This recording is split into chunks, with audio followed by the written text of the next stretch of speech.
Salut, bienvenue dans cette nouvelle vidéo. Il est à peu près 9 h du mat quand je la tourne.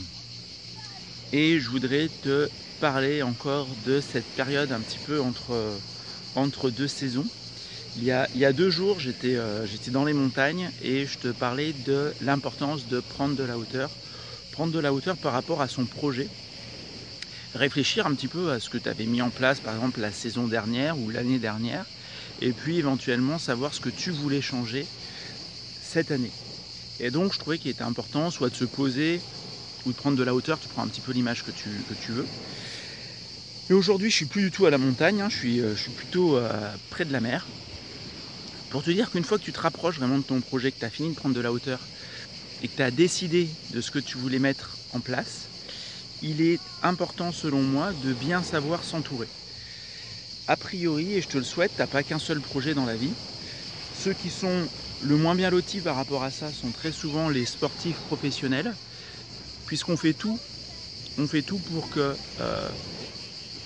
qu'ils n'aient qu'à penser à leur sport, et du coup leur sport prend une place immense. Ce qui ne t'aide pas forcément, à être plus performant. Mais quand tu as différents projets, tu peux par exemple avoir un projet sportif, un projet scolaire, un projet peut-être professionnel, etc.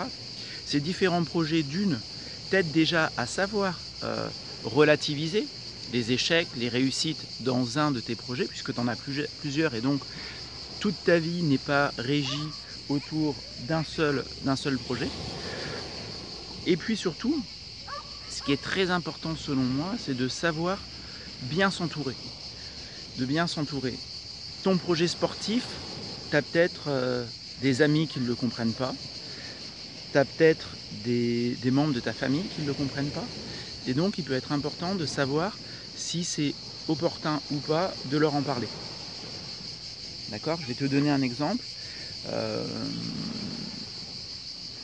Tu peux avoir des fois des personnes, quand tu leur dis que tu prépares un Ironman, qui peuvent te prendre pour un fou. Alors que ça n'a rien à voir, bien entendu. Et même, je vais même te dire, je vais peut-être t'étonner, mais que c'est pas forcément si dur que ça. En tout cas, dans le sport, je trouve que l'Ironman est vraiment surestimé, tout simplement parce que c'est hyper bien encadré, que tu payes cher pour faire un Ironman. Et donc, tu as énormément de ravitaillement, tu as énormément de soutien, tu as énormément de bénévoles, et c'est super, c'est une très très bonne journée.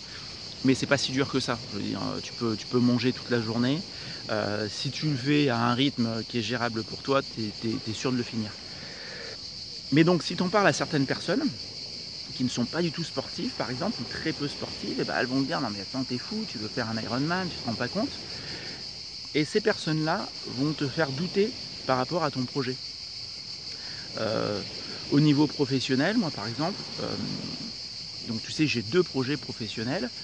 Quand j'étais enseignant en Martinique et que j'ai dit que je postulais pour rejoindre une école d'ingénieurs à Angers, j'ai eu 2 types de discours de la part de la plupart de mes collègues, pas de tout le monde.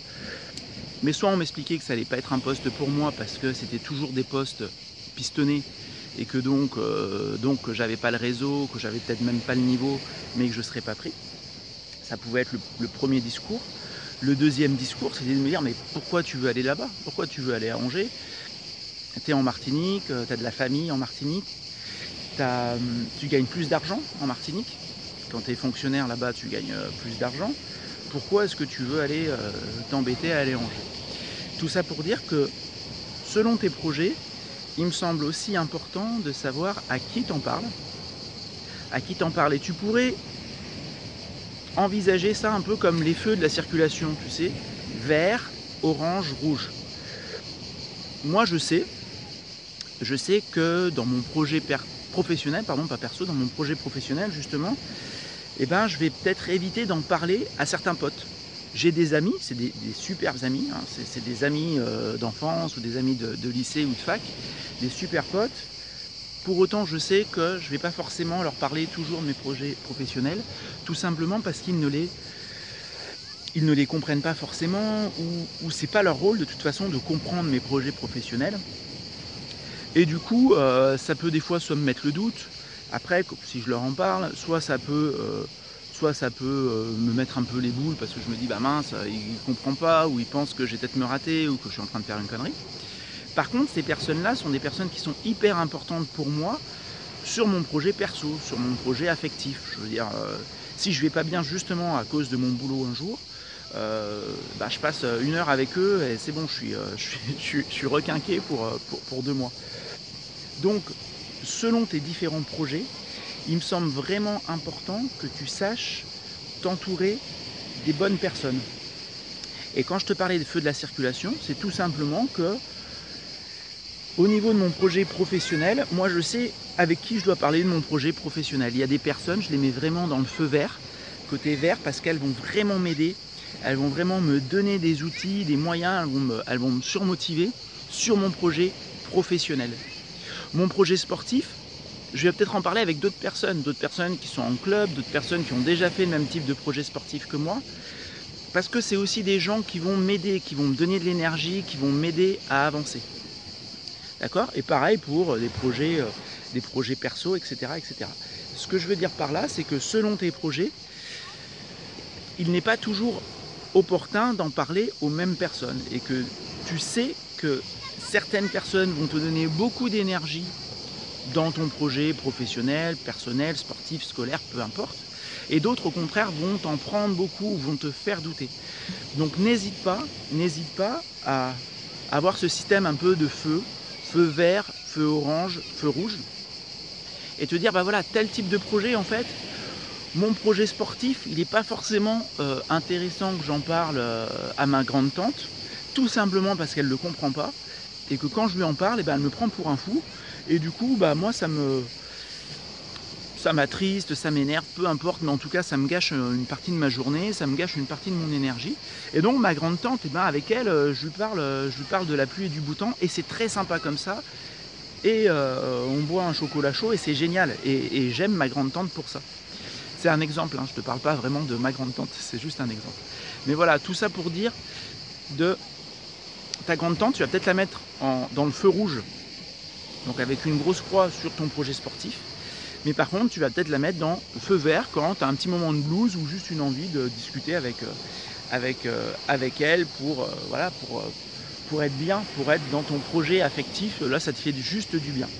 Et c'est pareil au niveau sportif. Entoure-toi des bonnes personnes, entoure-toi des personnes qui comprennent ton projet sportif et des personnes qui peuvent t'aider à aller au bout de ton projet sportif. Donc, liste les personnes que tu vas mettre plutôt dans ton feu vert. Côté vert, les personnes qui vont te booster. Dernier point, j'en discutais il n'y a pas très longtemps avec quelqu'un qui m'expliquait aussi que des fois, elle aimait bien parler de son projet, cette personne, avec des personnes qui n'étaient pas d'accord avec elle, justement pour tester son projet et pour voir si elle était vraiment motivée, convaincue. Et donc là, bien entendu, c'est des personnes que tu peux mettre, si tu veux, dans le feu orange. Dans le feu orange, c'est-à-dire qu'elles ne sont pas complètement pour toi, bien entendu. Elles ne sont pas non plus complètement à bannir de ton projet parce qu'elles t'aident quand même, elles t'apportent quelque chose.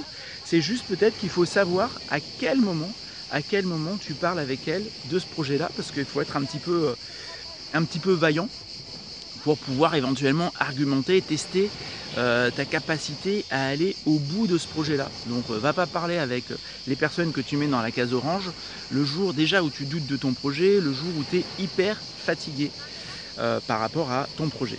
Voilà, j'espère vraiment que cette vidéo t'aura aidé, d'accord? On pourrait l'intituler savoir bien s'entourer quand tu te fixes des objectifs, parce qu'il faut aussi comprendre que d'une certaine façon, on est le résumé des personnes qui nous entourent.